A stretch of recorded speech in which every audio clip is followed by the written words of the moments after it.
Welcome to ज्ञान Sindhu classes. आज हम आपको रूबरू कराते हैं एक ऐसे व्यक्तित्व से जिन्होंने संघर्षों से सफलता पाई है और कठिन प्रयास से हमेशा प्रयासरत रहे। तो संघर्षों के बाद जो सफलता मिलती है उसका स्वाद बहुत ही ज्यादा मजेदार होता है। पहले मैं सर का परिचय करा दूं, हालांकि इससे पहले जो एक वीडियो में हम लोगों ने ग्रुप में बनाया था उसमें हमने चर्चा की थी, परिचय भी दिया था। फिलहाल सीतापुर में छाए हुए हैं। सीतापुर उत्तर प्रदेश में एक जनपद का नाम है। तो इस वक्त हमारे साथ हैं ईश्वर शरण मौर्य जी। सर का सिलेक्शन हो चुका है आईएएस में। आप में से बहुत सारे बच्चे ऐसे भी होंगे, बहुत सारे लोग ऐसे होंगे जो ये पहली बार सुन रहे होंगे कि आईएएस क्या होता। हमने आईएएस सुना, पीसीएस सुना, सिविल सर्विसेज सुना, आईसीएस भी सुना, लेकिन ये आईएएस क्या होता है नहीं सुना। इंडियन स्टैटिकल सर्विसेज होता है, भारतीय सांख्यिकी सेवा होता है इसका नाम। और यहाँ पर लगभग जो पद है वो आईएएस के लेवल का ही होता है। तो सर से हम आज इस इंटरव्यू में यही जानेंगे कि जो हमारे बच्चे अभी 12th पास कर चुके हैं या फिर जो अभी स्टडी स्टार्ट किए हैं 9 से, वो 12th तक जाएंगे। 12th के बाद उनके बहुत सारे मार्ग खुलेंगे, बहुत सारे सपने भी होंगे। तो इस पद तक अगर पहुंचना है तो उनको क्या स्ट्रैटेजी अपनानी पड़ेगी, शुरुआत में कहां से कौन सी सब्जेक्ट को लेके चलना है, बेस कैसे मजबूत करना है और कौन कौन सी डिग्री आपको करनी है, उस हिसाब से आप कैसे आईएएस बन सकेंगे, उन सारे सवालों के जवाब आपको मिलेंगे। तो सर से सबसे पहले हम यहीं से शुरुआत करते हैं कि जैसे एक बच्चा, एक स्टूडेंट 12th में, क्योंकि बहुत सारे स्टूडेंट अभी बोर्ड एग्जाम देके, जब मैं वीडियो शूट कर रहा हूं तो बोर्ड एग्जाम दे चुके हैं और रिजल्ट के इंतजार में हैं। तो 10th पास हो चुके हैं बहुत सारे बच्चे। तो 12th में ऐसी कौन सी सब्जेक्ट हम लोग चुने, हमारे बच्चे 12th में ऐसी कौन सी सब्जेक्ट चुने जिससे आगे उनके लिए ये सफर बड़ा आसान रहे। Thank you sir. इसके लिए सबसे पहले मैं बताना चाहूँगा कि अगर आप हाई स्कूल में हैं तो इंटर आप साइंस स्ट्रीम से करिए, वो भी मैथ्स, क्योंकि साइंस में 2 स्ट्रीम होती हैं। और उसके बाद अगर आपको आईएएस बनना है तो आपको बीएससी या बीए करना पड़ेगा। बीए अगर आप करते हैं तो जैसा कि पहले वीडियो में हम लोग डिस्कस कर चुके हैं कि बीए में भी आप स्टैटिस्टिक्स एज अ सब्जेक्ट ले सकते हो। और जब आप बीएससी करने जाते हो तो वहाँ पे भी आपको स्टैटिस्टिक्स एक सब्जेक्ट लेना पड़ेगा और उसको फाइनल ईयर में, मतलब उसको एज अ मेन सब्जेक्ट की तरह लेना है, क्योंकि फाइनल ईयर में आपको एक सब्जेक्ट छोड़ना होता है। तो ऐसा ना हो कि आप स्टैटिस्टिक्स छोड़ दें, मैथ्स या फिजिक्स ले लें या मैथ्स या केमिस्ट्री ले लें, तो आप एलिजिबल नहीं होंगे। मतलब ग्रेजुएशन में पूरे 3 साल आपको स्टैटिक्स लेना ही लेना है और उसके बाद आप एलिजिबल हो जाओगे इंडियन स्टैटिस्टिकल सर्विस के लिए। बट अच्छा, इसके मिनिमम जो है डिग्री आपको जो लगानी होती है वो ग्रेजुएशन की लगानी होती है। एक्चुअली में पहले 2015 तक इसकी जो एजुकेशन क्वालिफिकेशन थी वो एमएससी थी, एमएससी इन स्टैटिस्टिक्स। बट 2016 के बाद उसको चेंज कर दिया गया। उसके बाद आप अगर ग्रेजुएशन इन स्टैटिस्टिक्स हैं तो आप इसके लिए एलिजिबल हो जाएंगे। लेकिन मैं चाहूँगा कि आप बीएससी के बाद आप एमएससी ज़रूर करें स्टैटिस्टिक्स, क्योंकि उसके बाद बहुत सारी अपॉर्चुनिटीज़ ओपन हो जाती हैं। अपॉर्चुनिटीज और थोड़ा सा जो बेस होता है वो भी मजबूत हो जाता है, प्री वाला वही चीज़ है। और इसके बाद जैसे अगर मान लीजिए आपने एमएससी इन स्टैटिस्टिक्स किया है तो अभी लेटेस्ट में वैकेंसी आई हैं 900+ पीएसओ की, assistant statistical officer in UP government. काफ़ी अच्छी पोस्ट है, 4200 ग्रेड पे की है। उसमें जो एजुकेशन क्वालिफिकेशन है वो एमएससी इन स्टैटिस्टिक्स मांगते हैं प्लस ओ लेवल। और मैं ये कहना चाहता हूँ, ओ लेवल ये कंप्यूटर कोर्स, हाँ ये कंप्यूटर कोर्स है। और तो अगर मैं पहले ही सजेस्ट कर चुका हूं बच्चों को, आप किसी भी फील्ड में हो, कोई सब्जेक्ट आप लिए हो, कंप्यूटर मस्ट है, वो आपको सीखना ही सीखना है। कंप्यूटर में भले ही आप कोई डिग्री प्रोग्राम ना करें, लेकिन कॉमन चीजें, जनरल चीजें, यानी कुल मिला के कंप्यूटर आपको चलाना पूरा आता हो, सॉफ्टवेयर हार्डवेयर हर चीज के बारे में पता होना चाहिए। क्योंकि अब ऐसा कोई फील्ड नहीं बचा है जहां पर कंप्यूटर अनिवार्य न हो या फिर कंप्यूटर रखा ना मिल जाए। वो किसी भी विभाग में देखिए तो ओ लेवल ये अच्छा कोर्स होता है। आगे बहुत सारी नौकरियों में ओ लेवल का कोर्स की डिग्री मांगी जाती है ना सर? बिल्कुल।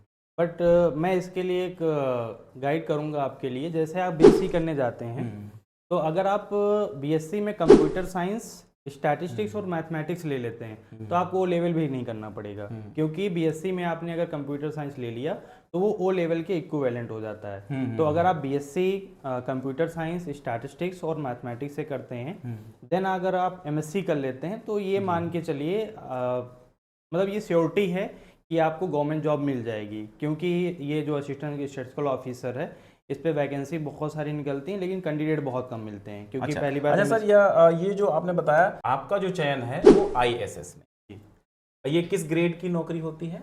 ग्रुप ए की है। हाँ, ये ग्रुप ए की है, लगभग मतलब आईएएस के इक्विवेलेंट है, एक जिलाधिकारी के बराबर है। ठीक, इसके बाद जो सर अभी बात कर रहे थे एएसएस की, एएसओ की, एएसओ असिस्टेंट स्टैटिस्टिकल ऑफिसर। हाँ, तो ये दो चीजें हैं, मतलब ये इससे ऊंची पोस्ट है, वो उससे थोड़ा सा नीची पोस्ट, मतलब प्रधानाचार्य और उप प्रधानाचार्य, कुछ ऐसे करके। तो आईएसएस और एएसओ हो गया।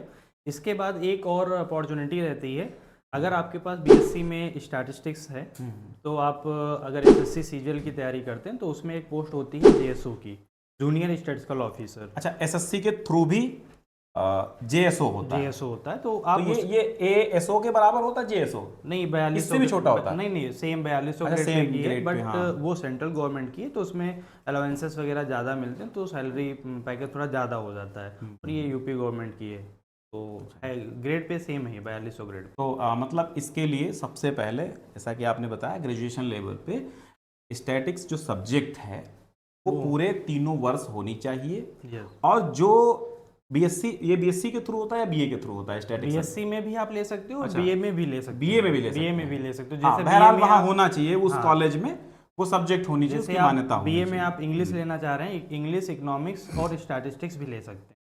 तो ये कोई कंपलसरी नहीं कि आपको बीएससी में ही स्टैटिस्टिक्स लेना, आपको ग्रेजुएशन इन स्टैटिस्टिक्स होना चाहिए, चाहे वो बीएससी हो या बीए हो। अच्छा, जो सर अभी बताया आपकी, अगर कंप्यूटर साइंस के साथ बीएससी प्लस स्टैटिक्स के साथ करते हैं तो वो सो बेस्ट रहता है, उसमें ओ लेवल का कोर्स भी ना करें कंप्यूटर का अलग से तो भी काम चल जाएगा। जरूरी नहीं है। हाँ, समकक्ष माना जाता है वो ओ लेवल के कंप्यूटर साइंस। वैसे कंप्यूटर साइंस के फील्ड में भी बहुत सारी अपॉर्चुनिटीज़ हैं। बिल्कुल। तो फिलहाल इसके बारे में जो लोग तैयारी करें और लोग जो भी एस्पिरेंट भी होंगे, अभी 2-3 प्रयास कर रहे होंगे, तो आप सर उनसे क्या कहना चाहेंगे कि आपका कौन से प्रयास में निकला, या आपका फर्स्ट अटेम्प्ट था या कोई और था, और कैसे क्या स्ट्रैटेजी आपने बनाई कि वो हो गया? वैसे आप थोड़ा सा साझा करेंगे तो जो भी आगे भविष्य में ये तैयारी करने वाले बच्चे होंगे और या फिर जो वर्तमान में कर रहे होंगे उनको थोड़ी सी दिशा जरूर मिलेगी इससे। बिल्कुल सर। सबसे पहले मैं बताना चाहूँगा, ये मेरा 5th अटेम्प्ट था, 3rd इंटरव्यू, और मैं लगातार 2019 से ये आईएसएस एग्ज़ाम दे रहा था, और 2020 में मैंने फर्स्ट इंटरव्यू दिया था, उसके बाद 2023 में सेकेंड इंटरव्यू दिया, और 2025 में मेरा फाइनल सिलेक्शन। अब मैं बात करूंगा स्ट्रेटजी की। तो स्ट्रेटजी के लिए जो भी आप बेसिक्स, पहले तो सर जैसा कि थर्ड अटेम्प्ट में, मतलब जो थर्ड इंटरव्यू हुआ उसमें आप सक्सेस हुए, वो जो 2 इंटरव्यू हुए थे उनमें फेल होने का क्या कारण था, वो मायने ज्यादा रखता है। बिल्कुल बिल्कुल। इसके बाद हम सक्सेस पे चलेंगे। बिल्कुल। अगर हम बात करें फर्स्ट इंटरव्यू की, तो उसमें मुझे बहुत कम मार्क्स मिले थे, उसमें 200 में 96 मार्क्स मिले थे, और जो सेकेंड इंटरव्यू था उसमें भी कम ही मार्क्स बोल सकते हैं, क्योंकि 200 में 104 के आसपास मार्क्स मिले थे, और रिटर्न में भी मार्क्स कम ही थे, क्योंकि ओवरऑल मेरिट बनती है रिटर्न की और प्लस इंटरव्यू की।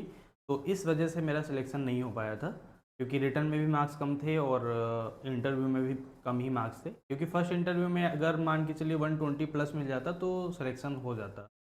और इस बार के इंटरव्यू में मुझे 150 मार्क्स मिले हैं 200 में, और मतलब मैं बताना चाहूँगा कि रिटर्न में मेरे मार्क्स उतने अच्छे नहीं थे। अगर इस बार भी अगर इंटरव्यू में मेरे मार्क्स 140 से भी कम मिले होते तो मेरा सिलेक्शन नहीं होता। तो इस बार मेरा जो सिलेक्शन हुआ है वो इंटरव्यू के मार्क्स की वजह से, सेकेंड हाईएस्ट नंबर इंडिया में। तो जैसे 2 बार वो जो फेल हुए उसमें कुछ कमियां थी क्या? क्या क्या ऐसी कमी थी जो आपको लगा कि शायद इस वजह से हुए हो? हाँ, कमियां तो रहती हैं, क्योंकि आप लगातार सीखते हैं अपनी कमियों से। और अगर हम प्रीवियस अटेम्प्ट्स की बात करें तो उसमें प्रैक्टिस की कमी रहती थी, थोड़ा ओवर कॉन्फिडेंस रहता था कि मुझे चीज़ें आती हैं तो मैं एग्ज़ाम हॉल में जाके कर दूंगा, बट एग्ज़ाम हॉल में जाने पे वहाँ का प्रेशर होता है, तो उस चक्कर में ये रहता था कि ओवर कॉन्फिडेंस में या प्रैक्टिस की कमी की वजह से मेरे बहुत सारे क्वेश्चन छूट जाते थे। अगर मैं थर्ड और फोर्थ पेपर की बात करूं तो वहाँ पे मैं राइटिंग प्रैक्टिस नहीं थी, तो मोस्टली जो आते हुए क्वेश्चन थे वो भी छूट जाते थे। तो ये कमी मतलब ये एक कमी थी। और दूसरी कमी थी कि लेट में स्टार्ट करना। जैसे इसका नोटिफिकेशन मार्च में आता था पहले, अभी तो जल्दी आ जाता है। जब मैं प्रिपरेशन कर रहा था तो मार्च में आता था, तो जब नोटिफिकेशन आता था तब मैं स्टार्ट करता था कि चलो हाँ नोटिफिकेशन आ गया, मैं अब स्टार्ट करूँ। बट इस बार मैंने 2024 और 25 वाला जो अटेम्प्ट दिया, वो जैसे ही अगस्त में इसका मेंस का रिजल्ट आता था, अगर नहीं हुआ तो अगस्त के बाद सितंबर से ही मैं लग जाता था। तो ये गलती ना करें कि जब नोटिफिकेशन आएगा तब मैं अच्छे से पढ़ूंगा। अगर आपका सिलेक्शन नहीं हो रहा है, अगर इंटरव्यू कॉल नहीं आती है, तो उसके बाद आप तुरंत लग जाइए और मतलब हाँ, आठ से अगले प्रयास के हाँ, लिए अगले प्रयास के लिए। प्रयासरत रहना जरूरी है। कोई भी प्रैक्टिस छोड़ेंगे तो अभ्यासेन विद्या जैसा कहा जाता है, तो प्रैक्टिस छोड़ेंगे तो आधी चीजें उसी में चली जाती हैं। और कंटिन्यूटी बहुत जरूरी है। अगर आप लगातार चीजों को नहीं देख रहे हैं कि मतलब अब जब कोई न्योता देगा तभी हम लोग तैयारी शुरू करेंगे, तो उसके इंतजार में कभी भी एक एस्पिरेंट को नहीं रहना चाहिए लगातार। इससे पहले सर का बैकग्राउंड देखें तो इससे पहले तो सर आपका चयन बेसिक शिक्षा में हुआ था असिस्टेंट टीचर के पोस्ट पे, तो वो कब हुआ था? वो अक्टूबर 2020 में। अच्छा, वो कौन सी 68 या 72,000 कौन सी वैकेंसी? 69,000 69,000, हाँ, फर्स्ट बैच। 69,500 में सर का चयन हुआ था। उससे पहले बैकग्राउंड नॉर्मल ही था, जैसे कि हम लोग छोटे परिवारों से आते, तो छोटे परिवार से ही थे सर, बहुत ज़्यादा अमीर घरानों से नहीं थे। तो धीरे धीरे स्टेप स्टेप चढ़ना है। जैसे आपको कोई छोटी नौकरी मिल रही है वो कर लेनी चाहिए, उससे बेस मजबूत होगा, आर्थिक स्थिति सुदृढ़ होगी। मैंने ये अपने लाइफ में एक्सपीरियंस किया है। जो भी मेरे साथी फेल होते रहे हैं और जैसे कि फटे कपड़े पहने हुए हैं, वो पढ़ाई नहीं बंद कर रहे हैं और बार बार वो फेल हो रहे हैं, बार बार वो फेल हो रहे हैं और क्या कर रहे हैं, सिर्फ पढ़ाई ही कर रहे हैं। छोटी नौकरी सामने आ रही नहीं कर रहे हैं, वो मैं लूंगा तो वही लूंगा। ऐसे में क्या होता, उनका जो फैमिली प्रॉब्लम में आती है, क्योंकि आर्थिक समस्या से वो जूझ रहे होते हैं और आर्थिक समस्या से जूझते हुए व्यक्ति पर थोड़ा सा इफेक्ट पड़ जाता है कि जब आप आर्थिक रूप से सुदृढ़ नहीं हैं तो वो मन नहीं आपका लगेगा, थोड़ा सा वो टेंशन भी रहेगी कि अरे वो परिवार में बच्चों के लिए वो चीज़ लेनी है, वो चीज़ लेनी है। क्योंकि बहुत सारे लोग जो हैं तैयारी करते करते उनके शादीशुदा भी होते हैं, बाल बच्चे वाले भी होते हैं। तो अगर आपका बैकग्राउंड ठीक नहीं है तो आप पहले थोड़ा सा, मेरे हिसाब से सर, वैसे मैं कोई बहुत बड़ा आदमी नहीं हूं, ना कोई बड़े पद पे हूं, लेकिन जो मेरा लाइफ का एक्सपीरियंस है, जो मैंने फॉलो किया है, क्योंकि मैंने यही पहले फॉलो किया कि भैया नौकरी मिलेगी तो ठीक है, लेकिन उससे पहले मैं क्या करूंगा कि मैं फटे कपड़े नहीं पहनूंगा और दाने दाने को तरसूंगा नहीं। पहले मैं थोड़ा सा कमाऊंगा जरूर ताकि जेब गर्म रहे, भले वो 4,000 की नौकरी हो, प्राइवेट हो, 8,000 की हो, तो वो मैंने शुरू कर दिया था। तो मुझे लगता है कि कुछ लोगों को ये प्रेशर भी रहता है कि वो आर्थिक स्थिति से समस्या से उससे जूझ रहे होते हैं, तैयारी में जुटे रहते हैं, तो उससे माइंड उनका थोड़ा सा डिस्टरबेंस में रहता है और आगे वो फिर उसी में दिक्कत, उनको गच्चा खा जाते हैं। तो अगर आपको अपॉर्चुनिटी मिल रही है तो वो जरूर आप लें, जैसा कि सर ने भी वही अपनाया कि टीचर की वैकेंसी थी और असिस्टेंट टीचर की सामने आ गई, ले लिया भाई। अपने को क्या है, 30-40-50,000 मिल रहा है, अपनी किताबें ले लेंगे, कोचिंग कर लेंगे, 50,000 1 लाख फीस है, मैं वहां भी पे कर दूंगा। अब आपकी आर्थिक स्थिति ठीक नहीं तो 1,000 रुपए की किताब लेने में भी 10 बार आप सोचना पड़ता है। तो पहली आपको यही करना है कि आप ये ना करो कि छोटी मिल रही है तो वो ना ना ना मुझे वही करनी। तो ये थोड़ा सा ध्यान देना, आर्थिक स्थिति पहले आपको सुदृढ़ करनी है, इसके बाद तो सक्सेस आप होंगे, क्योंकि आप प्रयासरत रहेंगे, लगातार कंटिन्यू रखेंगे। ठीक है सर। तो सर ने बहुत वक्त दिया है, वक्त काफ़ी कम है, तो चूंकि जो स्ट्रेटजी है वो समझ में आ गई होगी। खासकर मैं तो 9 to 12 पढ़ाता हूँ, जो मेरे चैनल पे बच्चे जुड़े हुए हैं वो 9 to 12 जुड़े हुए हैं। तो ये जो वीडियो है खासकर 12th पास आउट बच्चों के लिए है, या फिर यूँ कहें कि जो 10th पास हो गए हैं उनको 12th में क्या करना है। अच्छा सर, एक सवाल और ये है कि जैसे 12th कोई बच्चा साइंस साइड से है या आर्ट साइड से है, तो क्या दोनों साइड के बच्चे जा सकते हैं वहाँ, दोनों स्ट्रीम के? हाँ बिल्कुल जा सकते हैं। आगे ग्रेजुएशन में ले सकते हैं हाँ, सब्जेक्ट? अगर आर्ट साइड से हैं तो आपको बीए प्रेफर करना पड़ेगा, अगर साइंस साइड से हैं तो आप बीएससी बीए हाँ, दोनों चूंकि कर पहले ही बताया जा चुका है, बीए और बीएससी दोनों में ही ये सब्जेक्ट है, दोनों में ही ये सब्जेक्ट आप ले सकते हैं। तो अगर आपको आईएएस बनना है, आपने सुन रखा है, समझ रखा है, या फिर ये वीडियो देख के आप थोड़ा सा मोटिवेट होते हैं, ठीक है, सोच रहे हैं, तो आप उसी स्ट्रेटजी को फॉलो कीजिए। कमेंट आप करते रहिएगा और सर अपनी आईडी से आपको बिल्कुल बिल्कुल आंसर देते रहेंगे, क्योंकि मुझे तो इस फील्ड में जीरो नॉलेज है। मैं आर्ट साइड का स्टूडेंट रहा, तो हिंदी संस्कृत का आदमी हूँ, विद्यार्थी हूँ, तो मैं ये नहीं कह सकता कि मुझे ये सब कुछ आता है। सर का चयन भी हो गया है, सफल व्यक्ति हैं, तो थोड़ा सा आप लोगों को मोटिवेट करने के लिए, आप लोगों को दिशा निर्देश देने के लिए, आप लोगों की काउंसलिंग के लिए हमने इनको स्टूडियो में आमंत्रित किया है। बेशकीमती समय है, उसमें से थोड़ा सा समय निकाला है। तो सर चलते चलते 2-4 बातें आपके मन में आ रही हैं कि कैसे क्या किया जाए, और कोई संदेश, कोई मैसेज है तो आप बच्चों को दे सकते हैं। बिल्कुल। पहला तो यही हम कहेंगे कि आप इंग्लिश पे फोकस करिए, क्योंकि ये जो इंडियन स्टैटिस्टिकल सर्विस एग्ज़ाम है ये पूरा इंग्लिश में होता है। जो दूसरी हाँ, सिविल इंग्लिश सर्विसेज मीडियम पे। हैं उसमें आप हिंदी ऑप्शन सेलेक्ट कर सकते हैं, बट इसमें ऐसा नहीं है। इसमें आपको इंग्लिश में ही लिखना रहेगा, और इंटरव्यू भी वहाँ पे मोस्टली इंग्लिश में ही होता है। तो आप अगर यूपी बोर्ड हिंदी मीडियम से हैं तो आप लोगों को इंग्लिश पे फोकस करना पड़ेगा। और दूसरा ये है कि अगर आप इंटर में हैं, अगर आप आईएएस बनना चाहते हैं तो इसके लिए आप थोड़ा जीएस भी पढ़ना स्टार्ट कर दीजिए, और स्टार्टिंग से ही आप फोकस करिए कि मुझे आईएएस बनना है। और जो बीएससी में पढ़ाया जा रहा है अपना उस पर पकड़ मजबूत कर लीजिए, क्योंकि वही बेसिक्स ही आता है, बहुत टफ एग्ज़ाम नहीं है। अगर आप बीएससी में बेसिक्स अगर आप मजबूत कर लेते हैं तो ये एग्ज़ाम आप अच्छे से क्लियर कर सकते हैं। थर्ड पॉइंट ये है कि अगर आप डेडिकेटेड और डिसिप्लिन के साथ पढ़ाई करते हैं तो 100% ये एग्ज़ाम आप क्लियर कर लेंगे। ये बेसिक पॉइंट्स हैं। बाकी अगर कोई डाउट्स है तो आप कमेंट बॉक्स में करिए। अच्छा सर, एक सवाल मेरे मन में ये है कि अभी तो जैसे कुछ बच्चे ये विषय लिए होंगे, स्टैटिक्स जो विषय है, जी। कुछ बच्चे वही कर रहे होंगे, उनका भी सपना होगा आईएएस बनने का, लेकिन उन्होंने शुरुआत की है, ग्रेजुएशन के फर्स्ट सेमेस्टर में है या फर्स्ट ईयर में है।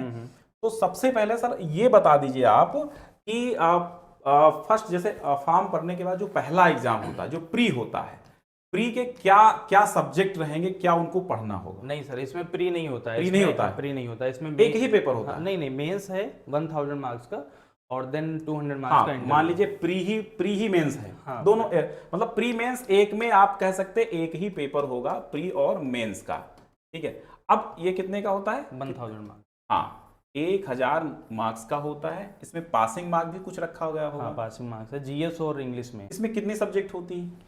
इसमें मेंस डायरेक्ट होता है, इसमें हाँ, प्री होता नहीं। मतलब एक ही पेपर होता है, हाँ, इसके बाद इंटरव्यू होता है, ठीक है। बस सेम ये है। तो इसमें जो फर्स्ट पेपर होता है वो आपका जीएस का होता है, ये आपका 100 मार्क्स का होता मतलब जीएस में बहुत सारी चीजें होती जीएस हैं। में 100 मार्क्स का होता है। इसमें जीएस की अगर हम बात करें तो इसमें 4 सेक्शन होते इसमें भी पास होना हैं। जरूरी है? इसमें भी पास होना, जैसे फर्स्ट तो सेक्शन ये पेपर होता है अलग, ये एक ही पेपर में सब कुछ सम्मिलित होता नहीं, है? जीएस में ये फर्स्ट पेपर है। एक दिन में कितने पेपर होते हैं? एक दिन में 2 पेपर होते हैं। 2 होंगे, पहला जीएस का होगा? हाँ, कॉन्टिन्यूस ये 3 डेज एग्जाम चलता है। 3 दिन? हाँ, 3 हाँ। दिन। तो फर्स्ट पेपर जो है आपका जीएस का है, जिसमें 5 क्वेश्चन पॉलिटी के, और उसके बाद हिस्ट्री, हाँ, ऐसे करके मिक्स होती हैं हाँ, सब्जेक्ट जीएस में। और इकोनॉमिक्स, लास्ट आपका हो जाएगा। ये 4 सब्जेक्ट होते हैं, 4 सेक्शन होते हैं। ये चारों सेक्शन में पास होना जरूरी है? नहीं, या चारों सेक्शन में जीएस में वो लोग जो है क्वालिफाइंग रखते हैं। अच्छा, कभी अच्छा। कभी वो 15 मार्क्स हो जाता है, कभी कभी आपको 20 मार्क्स हो जाता है। अगर सपोज दैट आप स्टैट्स के पेपर में अच्छा कर लिए, जीएस में आप 15 मार्क्स या 20 मार्क्स नहीं ला पाए, तो आप फेल माने जाए, तो अच्छा, आपका अच्छा। एग्जाम क्लियर नहीं होगा। जो सेकेंड पेपर होता है वो आपका इंग्लिश का होता है, ये भी 100 मार्क्स का होता है। जीएस और इंग्लिश में क्वालिफाइंग पेपर है, इसमें बस पास हो जाए, पास होना। लेकिन अगर आप सिर्फ पास होने के लिए नंबर करते तो हैं, यहाँ के भी जुड़ते होंगे? यहाँ के भी नंबर हाँ, होते हैं। यही तो, गलती हम मुझसे भी होती थी कि तो मेरा केवल ये रहता पास था नहीं होना है, कि मार्क्स गेन करना है मार्क्स अच्छे गेन खासे। करना है। हाँ। मैं तो पहले स्टार्टिंग में यही सोचा था कि जीएस इंग्लिश में 20 मार्क्स ले आऊँ तो कोई दिक्कत नहीं, लेकिन इसके भी ये 200 मार्क्स है ना। 200 में अगर आप मान लीजिए 100 ले आते हैं तो बहुत सही है। आप 40 मार्क्स लेंगे, 60 मार्क्स पीछे हो जाएंगे। इसके बाद जो दूसरे पेपर होते हैं वो आपका स्टैटिस्टिक्स फर्स्ट, स्टैटिस्टिक्स सेकेंड, इसी तरह से थर्ड और फोर्थ, ये आपके 200 मार्क्स के। अच्छा, टोटल 800 मार्क्स के 1000, ये 4 पेपर स्टैटिक्स के ही होते हैं, 4 अलग अलग सेक्शंस होते हैं इसमें। जिसमें ये 2 पेपर जो होते हैं वो ऑब्जेक्टिव टाइप के होते हैं, ये जो 2 पेपर होते हैं वो सब्जेक्ट। अच्छा, ये लिखना होता है, ये हाँ, गोला भरना हाँ, होता गोला है भरना वो होता है। मार्क पे। ये 3 डेज का एग्जाम। 3 दिन लगातार एग्जाम चलता है। अब इसमें जो बंदा पास होता है वो इंटरव्यू के लिए सेलेक्ट होता है। हाँ। इंटरव्यू के लिए आपका 200 मार्क्स है। इंटरव्यू में 200 मार्क्स हैं। इंटरव्यू में क्या कुछ पर्सनैलिटी चेकिंग वगैरह वो सब अलग अलग चीजें होती हैं? नहीं, वही बेसिक है। वहाँ पे एक्चुअली में ऑनेस्टी चेक करते हैं, आप कितने ईमानदार हैं, और कॉन्फिडेंस लेवल चेक करते हैं, आपकी बॉडी लैंग्वेज क्या है, कैसे बात करते हो, ये चीज़ें रहती हैं। वहाँ पे नॉलेज टेस्ट नहीं होता है। जैसे स्टार्टिंग के जो 2 इंटरव्यू थे, मैं सोचता था कि वहाँ पे केवल नॉलेज टेस्ट होता है, तो मैं बहुत सारी चीज़ें पढ़ के जाता था कि ऐसा ना हो कि मैं बता ना पाऊँ वहाँ पे। बट इस बार जो इंटरव्यू था तो वो पूरा मतलब हमारी बेसिक्स से और रूरल बैकग्राउंड से ही था। तो मोस्टली आप पढ़ के जाइए, नॉलेज के साथ जाइए, लेकिन वहाँ पे नॉलेज टेस्ट नहीं होता है। वहाँ पे आपकी पर्सनालिटी चेक की जाती है, आपकी ऑनेस्टी चेक की जाती है, कॉन्फिडेंस लेवल चेक किया जाता है, बॉडी लैंग्वेज चेक की, आप कैसे बैठ रहे हो, क्या ड्रेसिंग सेंस है, के मार्क्स होते हैं। आप स्टूडियो में आए और हमारे एस्पिरेंट्स को और जो बच्चे हैं तो आपने गाइड किया, इसके लिए आपका बहुत बहुत धन्यवाद। और अग्रिम अग्रिम भविष्य के लिए आपको ढेर सारी शुभकामनाएं। आप जहां भी रहें स्वस्थ रहें, मस्त रहें और हंसते मुस्कुराते रहें। हमारी और आपकी दोस्ती भी कायम रहे। ठीक है सर, बहुत बहुत धन्यवाद।